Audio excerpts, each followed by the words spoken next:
আপনাদেরকে শরীয়তপুরের ঘরের ডিজাইন দেখাই যে এই ঘরে কিন্তু উপরেও কিন্তু যে ওই জায়গা আছে, রুম করা আছে, উপরেও থাকা যায়। এটাকে বলে দেড়তলা ঘর। ওই যে জ্বালানা আছে, একটু জুম করে দেখো।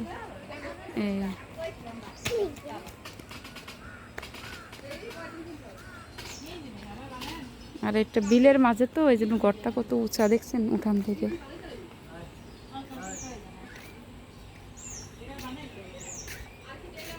এটা হলো সামনের দরজা।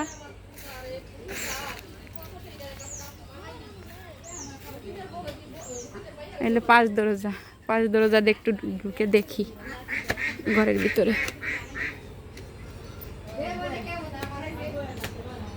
এই যে উপরে ওঠার সিঁড়ি।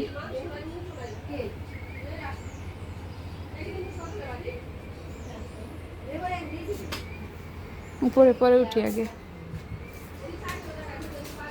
ঘরের ভিতরটা দেখাই। যে বারান্দায় দিকে সব রুম করে এমনি।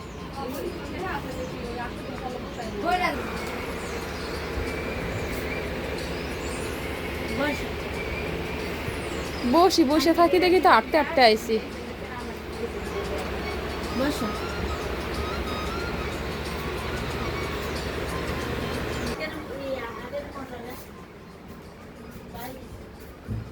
অন্ধকার অন্ধকার।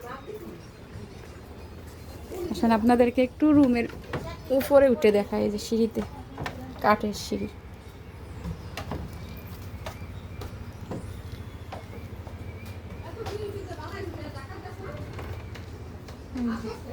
এখন মনে হয় কেউ থাকে না, আগে আমার এই মামা শ্বশুরের মেয়ে থাকতো। এই দেখেন এখন ফাঁকা আছে, আর কিছু জিনিসপত্র রেখে দিয়েছে।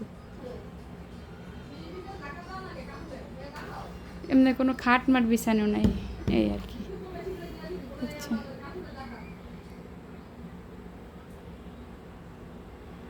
অন্ধকার তো।